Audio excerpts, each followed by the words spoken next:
Boa noite. Ele foi diretor do Banco Central, presidente do BNDES, um dos mentores do Plano Cruzado, integrou a equipe que formulou o Plano Real, tido como um dos pensadores, idealizadores, e foi mesmo do Plano Real, fez parte da equipe de transição do governo do presidente Lula, desse atual governo, e foi nomeado no início dessa semana para a Comissão de Assuntos Estratégicos do BNDES. O Canal Livre recebe um dos economistas mais respeitados do Brasil, André Lara Rezende. Boa noite, André. Obrigado pela sua presença aqui no Canal Livre. Boa noite. Obrigado pelo convite. Aqui na bancada comigo os jornalistas Rodrigo Orengo, André Basbal e também a Juliana Rosa. Primeiro, mostrar aqui o último livro lançado por André Lara Rezende, Camisa de Força Ideológica, a crise da macroeconomia. E eu queria, para esse início, contextualizar, não dá, né, André, para a gente sair do assunto da discussão do momento, que é a questão da taxa do Banco Central, dos juros do Banco Central, 13,75. O presidente Lula tem atacado, nessas últimas semanas, tem atacado o Banco Central, a independência do Banco Central, a taxa de 13,75%. Muitos acham que ele está fazendo isso para poder, se eventualmente a economia não crescer, andar de lado, ele possa usar isso no final do ano como uma desculpa, dizendo que o Banco Central teve interferência diretamente nisso. O presidente do Senado e da Câmara se pronunciaram, dizendo que o Banco Central tem que ficar independente, tem que seguir dessa maneira como independente, que é uma marca mundial.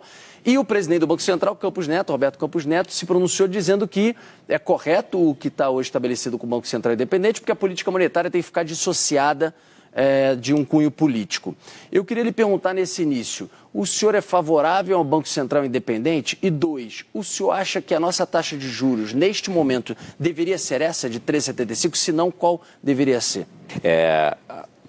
A palavra independência é inapropriada. A palavra correta é autonomia do Banco Central. O Banco Central, evidentemente, não pode ser independente dos poderes constituídos, então ele seria um quarto poder. E, corretamente, o que você quer é que o Banco Central tenha autonomia operacional para conduzir as políticas determinadas pelo governo. Evidentemente, o Banco Central é um órgão de Estado, não necessariamente de governo. Você quer que tenha uma certa continuidade na política, ele esteja protegido de pressões políticas espúrias. Normalmente a ideia é pressões eleitoreiras, enfim, de governo, pré-eleição, etc. E, com isso, a ideia de que os diretores do Banco Central tenham um mandato, que não coincidente com os mandatos do Executivo, da Presidência da República, faz um pouco de sentido, porque os mercados financeiros precisam de certa previsibilidade. E ideia de grandes mudanças podem ser profundamente perturbadoras, desorganizadoras do mercado financeiro e da economia. Então faz sentido que você tenha autonomia operacional dos bancos centrais.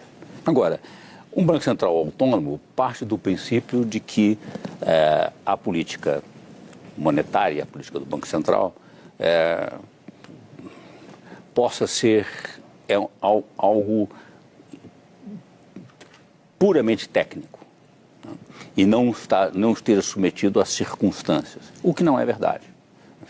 A teoria monetária, como toda a teoria econômica, é uma combinação de técnica, de noções sobre o funcionamento da economia, e como a economia é uma ciência social, portanto, e uma ciência política, não uma ciência exata, ela tem necessariamente, está ligada às circunstâncias políticas e está sempre em evolução. Tanto que a teoria econômica está em permanente evolução. Não necessariamente que ela foi errada no passado, ela é mais ou menos apropriada para as circunstâncias. E as circunstâncias nas últimas décadas, desse início do século XXI, são muito diferentes do que foram na segunda metade do século XX. Então a teoria monetária mudou muito, né? E com a condução de política monetária mudou. Antes se pensava em base monetária, quantidade monetária, hoje sabe-se que não é assim que os bancos centrais funcionam. Os bancos centrais deixaram de acompanhar os agregados monetários e passaram a funcionar com um instrumento que é a taxa básica de juros, a taxa cobrada sobre as reservas bancárias. Eu não quero me estender demais nisso, porque a pergunta já era longa, mas eu vou voltar. Então, sim, a autonomia operacional do Banco Central é um avanço institucional. Sua segunda pergunta, a taxa de juros básica hoje de 13,75 está correta? Na minha opinião, não. Está profundamente errada. E digo por quê. Assim como eu acho que a taxa muito baixa, abaixo de 3%, que foi posta, também estava errada. Por quê? Justamente porque, como disse, o mercado financeiro não deve sofrer mudanças bruscas de direção. Então, a condução da política monetária deve ser a condução suave, com um direcionamento, previsibilidade. Né? Não tem dúvida nenhuma sobre isso. E depois, essa taxa hoje é muito alta, só para pôr isso em perspectiva, o mundo hoje, todos os países avançados têm taxa de juros real, ou seja, a taxa nominal reduzida à taxa de inflação, negativas. Ainda que estejam todas subindo, todas as taxas nominais estão em processo de ajuste para cima, porque você saiu de um período de deflação para um período de recuperação da inflação. Em todo mundo essas taxas estão subindo, mas continuam negativas. Nos países, alguns países que têm taxa positiva, a maior taxa positiva, se não me engano, é a do México, a segunda é a do Chile. É em torno de 4% real.